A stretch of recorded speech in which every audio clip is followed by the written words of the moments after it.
Welcome back to this week's episode of Master Your Mindset. I am so excited to be sharing this year's first guest on this podcast episode. Everyone say hi to Molly. She is the founder of the social media agency 09 and the creator of the blog, The Life of Molly. She loves talking about all things to do with house, furniture, anything that's cozy and wholesome. The girl absolutely loves Pilates. As you can see, Starbucks too. She is a coffee drinker and she is a UGC content creator working alongside brands in the lifestyle and wellness world. So without no further ado, here's Molly. Hi!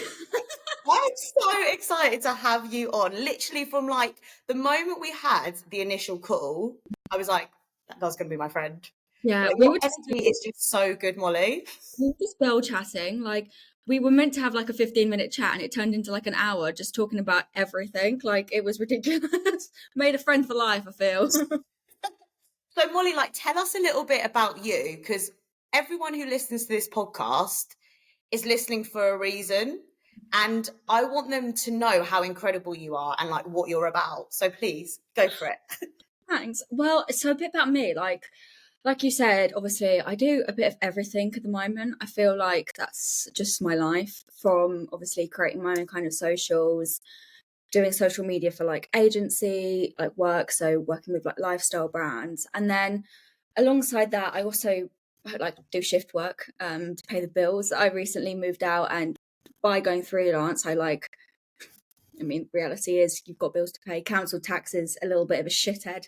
So like I had to bring in that kind of shift work, which isn't the best, but it's a different kind of skill set. Talking to people and doing retail work kind of gives you a bit more of a like perspective of actually the people who do work in retail, because I think when we go into shops ourselves, when we're the customer, we actually don't realize how tough it is. Like, I mean, I did a shift yesterday and I was doing delivery, and you're like on your feet for like 4 or 5 hours straight, and it's really, really tough. So that's like one section of my life. And then obviously I said about like content creation. I have my like little blog, which I've been doing since I was like 15 or something, and I wanted to be like a songwriter. And then Oh my God, you did not tell me that on our initial call. You're springing that on me now. kind of, yeah, it's like As well. I wanted to be like the next Taylor Swift. That was like my goal. Yeah, like I have my guitar like here. Like if I just move my thing, you'll see with my Oh guitar. my gosh. Wait, hold on. Can you sing? Or is it just This is where my dreams just stopped, because my parents were like, actually, Molly, you're shit at singing, you can't sing. But I was a really good writer, so my parents were like, well, put that like energy into like a blog. And then I started the blog, and it's basically been everything about the life of me. And obviously I wish when I was 15 I had a bit more of like creativity with my name, because the life of Molly isn't that creative. But yeah, and then now it's obviously changed into Instagram and video content. I think that's just something that you have to do these days, creating video content, and having the opportunity now to like obviously work with wellness brands, creating their UGC content, but also going to events and stuff. So like I recently went to like Pilates event with Detox Kitchen, which is like a food it's like sort of like Hello Fresh, is that the right one? Hello, like when they yeah, I yeah, know what you mean. like a healthier version of that.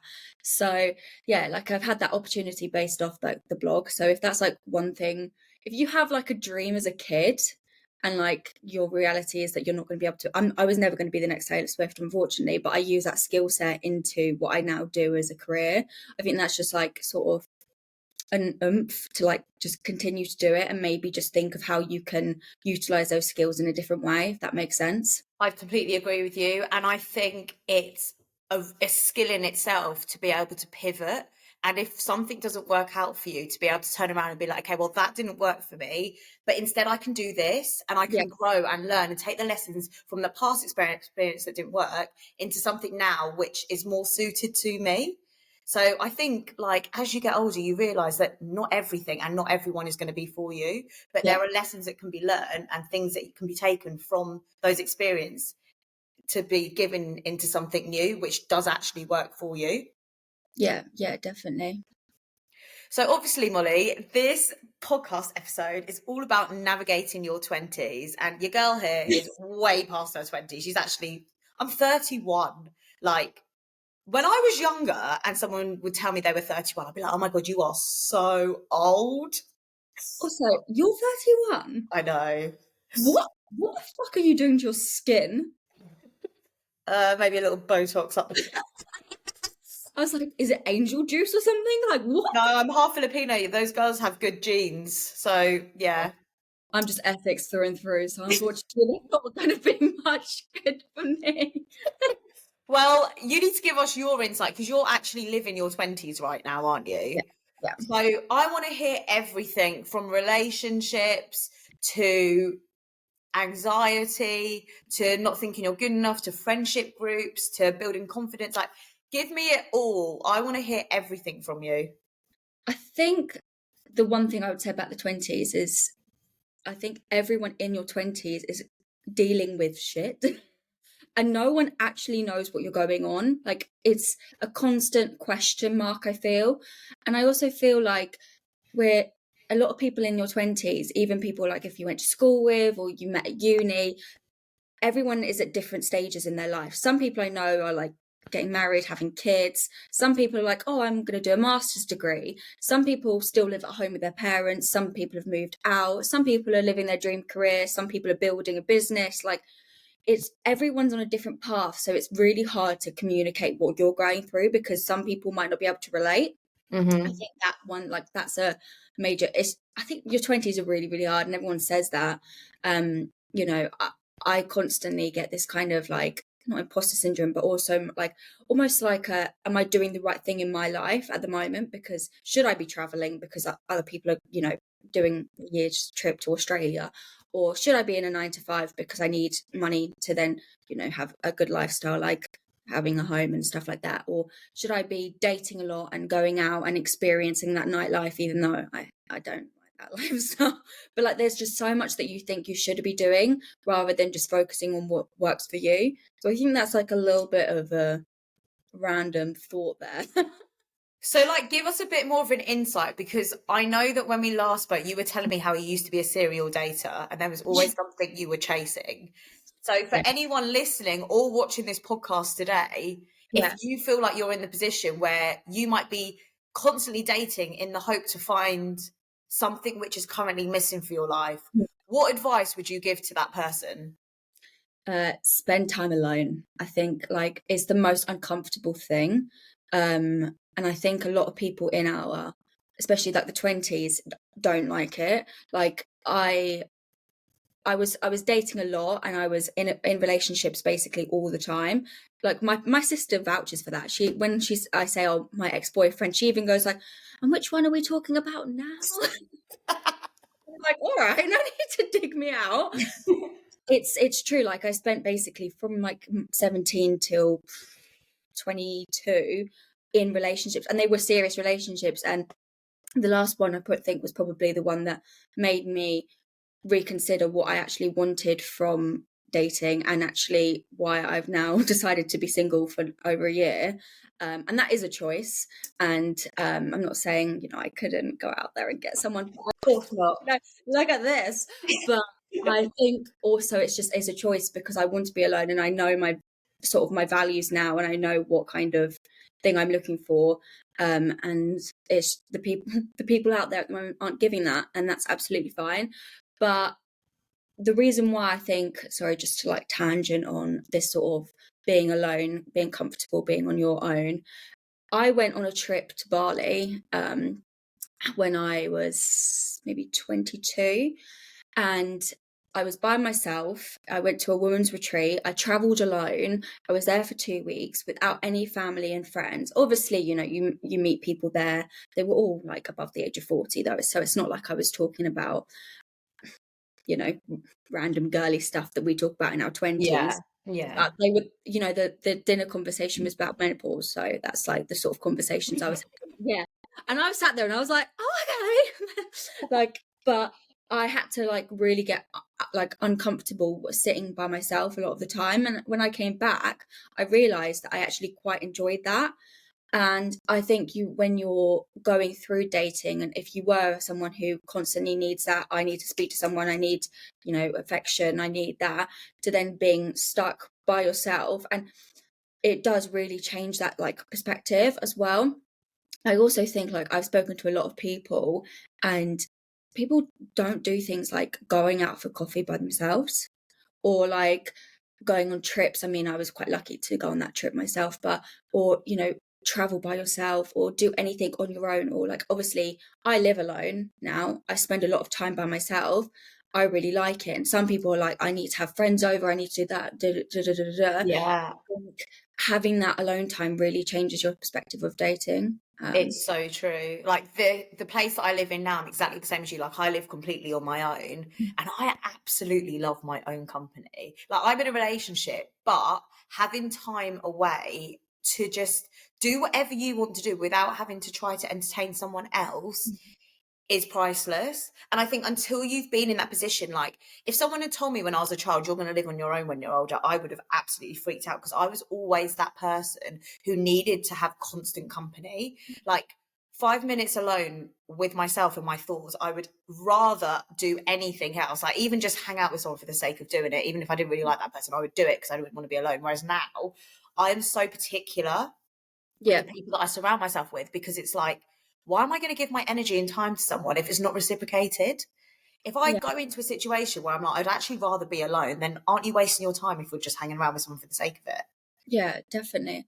And obviously you're saying about that kind of giving that energy and stuff. And I think even with friendships, we had a conversation about obviously losing friendships and like navigating friendships in your 20s, because everyone's going through different kind of situations themselves. It's really hard sometimes to keep friendships. And we were discussing a bit about like social media as well, and how friendships on social media can change as well, like how you see people. And we're open to a world now where you're seeing like the highlight reel of people's lives, and sometimes with friends you just need to like understand that if they want to be there for you, they will be there for you. And I think that's just another thing I've learned in my early 20s. I mean, I'm nearly 25 now, so I feel like I need to. Oh my God, you're only halfway through your 20s. Are you joking? Don't say that to a 31-year-old. Yeah, You've but got ages. you've got lovely skin. You're in your prime, girl. But I do completely agree. And going back to what you said about social media, it is literally a highlights reel. So Yeah, I always say to the clients that I coach that if they feel like there's a pressure on them to post their best bits on social media, just remember, just because that's what everyone else is doing, you don't have to do that. If you yeah, don't want to post anything, I would much rather someone doesn't post anything than feel a pressure to post their best bits just because everyone else is doing it. Like, I genuinely believe that some of your best moments in life are the ones not even shared on social media.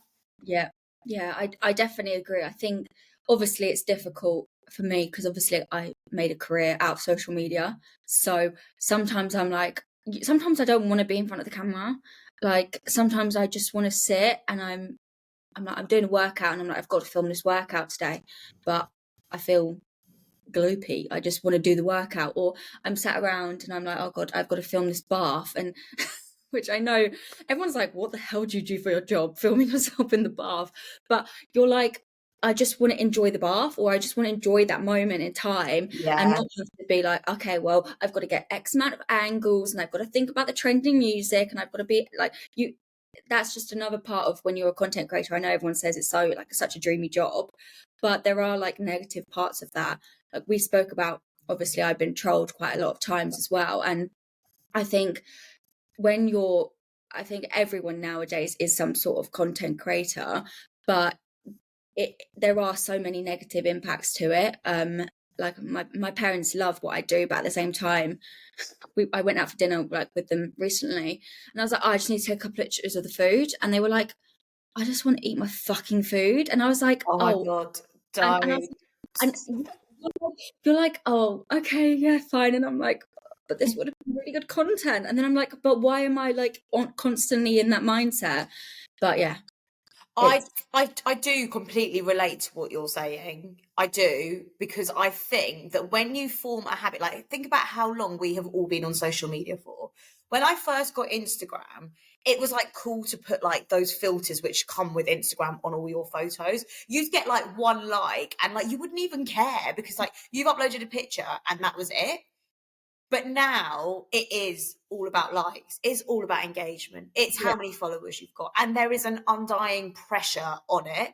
And it's so sad that like I'm 30, so like I'm aware of all of that because I've seen it go from like nothing to basically some people's entire lives. yeah, Those people who are like in their teens or like just beginning to use social media, I think, oh my goodness, I feel so bad for you because you're going to think that this is all or nothing. Like every time you do something, you're going to feel a pressure. Like even I do. Like I do. And this isn't like my social media is not my full time job by any means, but I feel a pressure to showcase what I'm doing. And you really shouldn't. Like sometimes you should just enjoy the moment. I'm very lucky that my girlfriend is a photographer. So she's like, I will take the photos for you. Like, if anything, she spurs it on because she's like, let me take a photo for you. And I'm like, okay, fine. I'm not going to say no to that. But for people who aren't in those situations and maybe their partners do get annoyed at them when they are taking photos, like just like you said, your family did, like, I do feel bad because I'm like, that person just wants to take a picture to enhance their career and yeah, do better for themselves. And you would never turn around to someone who was a teacher and be like, can you stop marking reports? Like, can you stop writing reports and like marking those books? Like, I'm sick of you marking those books. But why is it for content creators do people think, oh, it's annoying when they're taking photos? Like, that is yeah. literally your job. Yeah, and like you were saying about obviously like the engagement, looking at numbers and stuff, I think what I've obviously got in my head now is because I do it for businesses who actually really want to see the numbers. When I then put it, I use that same energy when I'm creating my own content. So sometimes I create content and I'm like, it needs to get X amount of reach because that's what, if I was doing it for a brand, that's what they'd want. So I sometimes feel like I create content and I'm like, do I actually like this content or am I doing it because I know it would perform well? So I think that's it's just one of those things that we have to deal I with. think it's actually quite hard. It's probably a skill in itself to be able to switch off because if you are, like you said, creating content for brands, Yeah, why are you going to put more work into someone else than you would yourself? yeah, Like, you just were like, if you're a personal trainer, for example, you're not going to put your all into your clients, then come home and get a takeaway, are you? Like, yeah. of course, you're going to want to show up as best as you can for yourself if that is the industry that you're in. Yeah, and sometimes you go through like really like I think with any job you go through like moments where you don't want to do your job, and because half of my job is like I is me, I like I said I don't have that creativity, and if I've put all of that creativity and energy into doing like my brand's work or working for the clients, and I come back and I'm like I just want to eat a pizza, I don't want to film X, Y, and Z, it is like really really tough. So I think like it's just one of those things that I've had to figure out how to do and put it into my daily routine as well. But yeah, sometimes it's just I don't want You to do just want to like something. pack it in sometimes. I think there is a huge hustle culture as well. Mhm. Like, if you think about everyone you follow on social media, they're either on holiday, showcasing their life, or working. Yeah, So if you're not doing one of those three things, you ultimately feel like you're not doing enough. yeah, And yeah. like, Oh, you sorry. have to remember, like, people are, that's okay. People are like sleeping, people are relaxing, people are just watching Netflix, people are getting takeaways. But because that's not what everyone else is showcasing on social media, people don't feel like that's what's happening. But I promise you now, there is nobody who plays with their kid all day, then works all day, and then works out all day and doesn't sleep. Everyone is relaxing at some point, but there's a pressure on not showing the relaxing side of things because it looks like you're not doing enough. Yeah, definitely. And I think obviously I've been growing a business now, my own agency for like 6 months, and one of the things that I get really bad is I think this industry that we're in is really really like there's a lot of people doing it and they're all saying that they're really successful in it, and I get that imposter syndrome that I'm like I'm not doing enough, for my business, and I should be doing more. And because I've not seen overnight success, or in the last 6 months, there hasn't been this like, wow, I made X amount of money, these are my tips and tricks, which you see a lot on social media. It really like bums you out, because you're like, well, I'm still growing myself, and I'm still trying to figure it out myself. And I think building a business, especially in your 20s, especially with social media constantly reminding you that someone else is doing what essentially you're doing, is really, really tough. So I think like one of the things I try and do is, I try and take some breaks off social media. I recently did like a spring clean of my like social media. So I unfollowed people who I don't like gel with anymore, or who doesn't inspire me. Like I made sure that I was putting my mental health first as well when it comes to social media, because there are so many like negative parts of it. And as you do it as a career, and as you see other people doing it as well, it can like really bum you out. So true. Also, for anyone watching this who does feel a bit pressured by social media, there are a lot of tips and tricks that you can embody into your day-to-day life. So could you share like some of those, Molly? Like what things do you do? Like I know you did like a big spring clean. Yeah. But what other things could you do, or like what advice could you give to the listeners who might feel like they're in a bit of a rut, like they maybe work in the same industry as you, maybe they're content creators, or maybe they're not, maybe they just have a day-to-day 9 to 5 job, but then they go on social media and every time they go on there, they feel like this huge pressure to be Yeah. showing up as someone who they're just not. Yeah. I think like one of the things I would do to have like a break from it, first of all, is I set my day out in certain. Obviously, it's a bit weird for me because like my job is social media, so I have to be on social media. But I make sure like I go in the morning, I go on it, I do my admin bits. I leave it normally till like lunch, check it out. Obviously, if I post a couple of stories, whatever, and then the same with evening, and then I try not to go on it before bed. I think that's like the one thing, because like the light and everything's really bad for you, but also you're going in and it's bringing your energy up a lot if you're like looking at stuff, and then you're going to sleep and then you're like, oh my god, this is just all too much. So that's like one thing I would say, maybe try and take some breaks, like regular breaks from it. I'd also like we've said, everything on Instagram is edited. There's filters. Even if people say there's not filters, there's going to be some sort of filter. um you can edit things now to make it look natural, but you're still editing it. I know quite a lot of people who use Facetune now, and you still look the same, but you've just changed one thing about you that you don't like. Angles, lighting, like I know the best angles of me, I know the best lighting of me. I probably should be more aware of that when I'm sharing social media stuff and content, but I'm not there yet myself. And I think that's something that you have to remember when you're looking at it, that there are people who are in the same boat as you. So just like making sure that you're aware what's going on social media. I know like a lot of people, like they said, take breaks and stuff like that. Also, different platforms have different purposes. So like I don't really like TikTok, which is probably gonna get me like called out for. I don't like TikTok just because I don't like some of the stuff that's on there. I hate Twitter. I love Twitter, but I hate Twitter, if that makes sense. Like I Oh, I love have not used my Twitter account since I was probably about 17. Yeah, like I go on it purely like to look at, like, for example, like currently Celebrity Big Brother's on. So I look at like what people are saying, like, or like when Love Island's on, I look at what like people are like tweeting about. I quite like Pinterest. I think that's like that's like if you were on a beach and you were enjoying your time and you had like a little mocktail or whatever, that's like what I epitomize Pinterest as. Like there's nothing to it that you need to think about. You can just scroll, you can enjoy the content. And I also Yeah. find it's always nice to be inspired. And I sometimes think when you go onto social media like Instagram or TikTok, you don't feel inspired, you just feel deflated by what you're like consuming. Whereas I think Pinterest is quite a nice one. I think Pinterest is really good because there's not really any likes or comments. It's literally just photos. Yeah. So you can still see the content, but you don't compare yourself to anything, because you can't be like, well, I only got 20 likes and that person got 2,000. So there's like no comparison. It's like, if you want to look at a beach photo, for example, type in a beach, and then you can look at all these beautiful beach photos. But on Instagram, it's like, oh my God, I know that girl. I went to school with her. How is she living life on a beach and I'm stuck here? Like, there's a lot more comparison on social media sites like TikTok and Instagram. I Yeah, would say. definitely.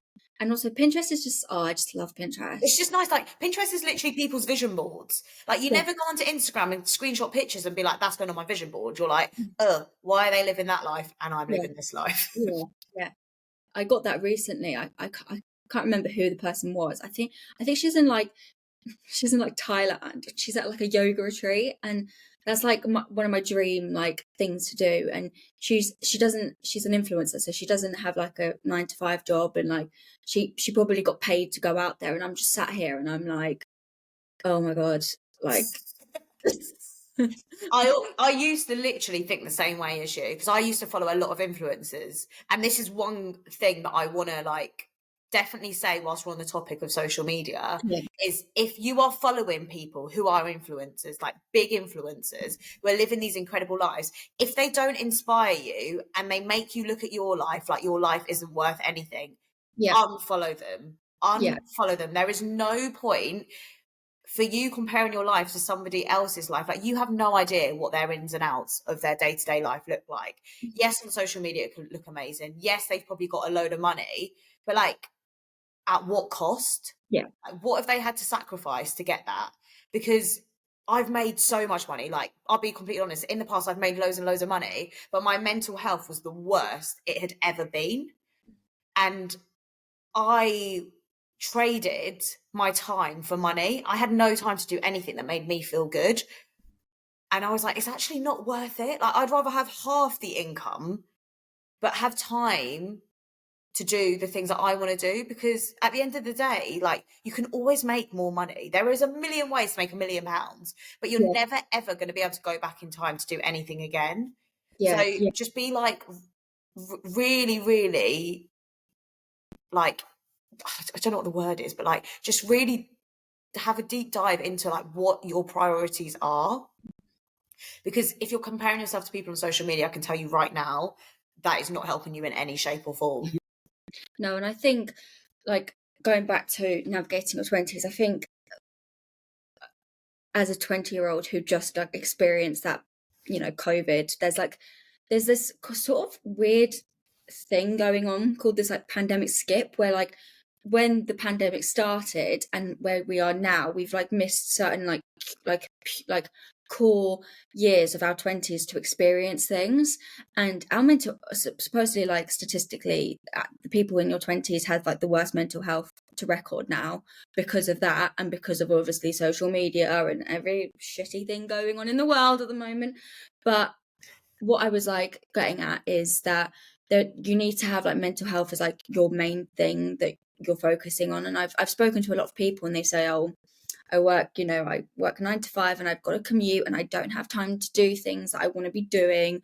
And I'm like, okay, well then rethink of how you're structuring your day. Like, maybe you do gym in the evening, or you do like a Pilates session, or if you don't want to work out, go for a walk at lunch. Or maybe you like reading and you take your book on the train, and then you have those breaks where you're actually focusing on your mental health and you're giving yourself that kind of break from all the crap in the world. Yeah, the thing is, like, I see it all the time firsthand from the industry that I'm in, working with people who want to better themselves, but they don't actually want to put in the work. They almost want this like magic pill, which you could be like, right, this is all you've got to do, and overnight you are going to feel so much better in yourself. And unfortunately, the world doesn't work like that. Like, it is consistent dedication and consistent actions every single day, even on the days that you don't want to do them. Like, even on days where I think, oh my God, I'd much rather just like lie on this sofa, there's something inside me now which I've built upon, which tells me that I have to go to the gym.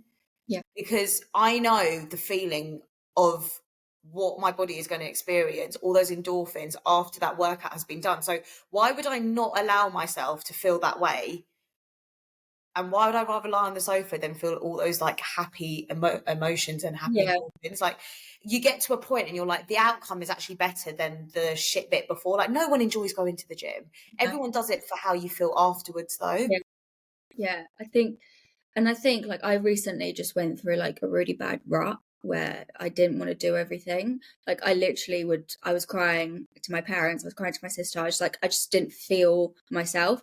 And one of the things that I did, I slowed down, and I'm lucky because I own a business and I work for myself that I could do these things. But like I slowed down my daily routine. So instead of, going for runs or doing strength training, I did a bit more Pilates and yoga because I knew that still moved my body and gave me like that happiness, but wasn't so aggressive that I didn't want to do it. Or I went for walks, and I spent more time reading, and I FaceTime my friends and stuff. Or I went for a coffee with my friend. Like, I think just knowing those sort of non-negotiables or habits that really help you through like your time in your 20s, because like we said, there's so much like about your 20s that is not it's you're gonna have to have like habits and things that make your days better, because It's so unfortunately true. Like, if you unfortunately can do anything in your 20s, it's to just keep your mind in the right place. Like, the worst thing you can do is allow your mind to drift off to different planets and look at yourself and be like, what the fuck am I doing? yeah, Because that's when everything goes peak tong. Like, as long as everything in here is okay, everything exterior to you will be fine. yeah, yeah, definitely. But yeah, that's I that's mean, my like, 20s I talk. wish I could go back to my 20s. Like, and just relive, like you said, the pandemic skip. Like, I was in my 20s when the pandemic was here, Yeah, like, but my late 20s, I think I was 27. Trying to think, 27, 27, 28. Like, just ending my 20s. But my God, like, why were we stuck indoors? Like, there were so many things, like so many places I wanted to travel, and I think maybe like now is the reason I'm making up for it. Like, I don't I just be stuck indoors. I want to be out and about seeing the world. And I think as you get older, like, your priorities just change a little bit. yeah, and I think like obviously I know a lot of people who are are my age, and we obviously I think we started the pandemic when I was like 20. So like that's meant to be the time when you're like going out, having fun, all of that sort of stuff. And I know a lot of people who are still stuck in that stage where they're like, I haven't experienced that to the fullest. So they're still living like they're a young 20-year-old. But then I also know some people who are like, well, shit, I'm nearly 25. I need to be thinking about marriage and kids. Or like, that is the thing about your 20s, that there is like no right route. It's the route that fits you, if that makes sense. Like, Yeah, I completely agree. I know that I couldn't be the one going out getting drunk. I mean, I don't drink anyway, but that's not for me. But I also know that kids and a partner isn't for me either. And I think it is all about like life is life is what you make it. Sorry. So true. But like, everyone's priorities, like, for some people, like in my early 20s, all I wanted to do was go out and get drunk. And Hmm. then I got to a point where I was like, this is actually so boring. Like, being with the same people at the same place, drinking the same drinks every single week. You get to a point and you're like, surely there's got to be more to life than this, than waking up with a hangover every single Saturday Yeah. morning. So yeah, I completely agree. Like, yes, I still drink, but it's usually for occasions or for celebrations. And as you get older, the celebrations get more, like, people are having babies, people are getting married, people are getting engaged. Like, there are a lot more celebrations. So it just makes it a bit more exciting than just drinking for the sake of it. Yeah. Yeah. I mean, like obviously I mentioned I don't drink, and I think there is that sort of sober curious trend or moment at the moment where it is like a lot of people are stopping drinking or drinking on occasion rather than like binge drinking. That I think Mm. when I was like 18, I would end up in like gutters. Like, and I'm not even joking. Or like my mum hated me because I was such a bad drinker. Like, and now I mean, if I was to drink, I'd have a glass of Prosecco or a little like mocktail, and Yeah. I'd enjoy the experience, but I don't need to have that kind of confidence that comes with alcohol anymore. And I think like That's such a big step. That is huge because a lot of people do drink so that they can have this like outer shell so that they can be that more confident person, like you just said. But Yeah. do you know what I also think? Sometimes you can play the placebo effect. Like I could easily drink a glass of Prosecco as long as I put it in like a champagne flute and it literally tastes like Prosecco. Like I have like virgin porn star, which is like the most, doesn't make sense. How can you be a virgin porn star? But anyway, a virgin porn star martini. And I get like the passion fruit and I have like a little shot of lemonade. And I'm like, that's still, if like the girls came over and I had sushi night and I did mocktails, no one would be like, oh, I mean, if they wanted to drink, they can bring their own booze. That's absolutely fine. But it is like you're still in that experience. But Of course. and you're still enjoying the time, but then you're not waking up the following day with like severe anxiety or wanting to cry or, you know, not getting out of bed, that kind of thing, which is something that I've experienced myself. But like obviously we were talking about that confidence when it comes to drinking. I recently went on my first date for a year and I Oh my God. obviously, yeah, I'm not seeing him again. It was one day and one day only. Good. We went to an Indian restaurant. He didn't know it was an Indian restaurant, and Hold on, did he plan this? he did. He How did is he not know where he was taking you then? so it said like street food. It was Indian street food, but he obviously didn't pick up on the Indian stuff. So he obviously thought it was going to be like pizzas, fish and chips. And we sit down and like we were there for about 2 hours. I'm quite chatty, as you probably can tell, and he didn't get a word in edgeways. And then he had to go to the toilet like 5 times. Why? I think he had the shits. No. But anyway, the reason I brought up this date, obviously, I a lot of the times when you do go on dates, like when you meet new people, you drink. Yeah. You know, you're getting ready, you have a couple of drinks to like loosen up because you're. It was the first date ever that I was like, oh my God, I am like going into this sober. Like I Did you don't feel have. nervous? I felt nervous because obviously it was the first date since a long-term relationship, Yeah. which didn't end very well. So I was obviously quite nervous in itself because it'd been like a year since I dated. I was like, what do people even talk about on dates Yeah. now? And obviously my values and what I talk about is much different than a lot of people, especially a lot of men. Like I was talking about like wellness and stuff. Like, do you ice roll? Like he's gonna be like, what? Sorry, what's that? Yeah. But I think I was just nervous anyway because you know you are meeting someone new and it is like a nerve-wracking thing. But I was pretty proud that I didn't, you know, have a That's drink. amazing. That's a huge achievement. But I think like sometimes all you have to do is do it once. Yeah. And now the second time just won't be as scary. No, just not with him. Definitely not with the guy that shot himself. Oh Don't- my God. What happens if like he still follows me on Instagram?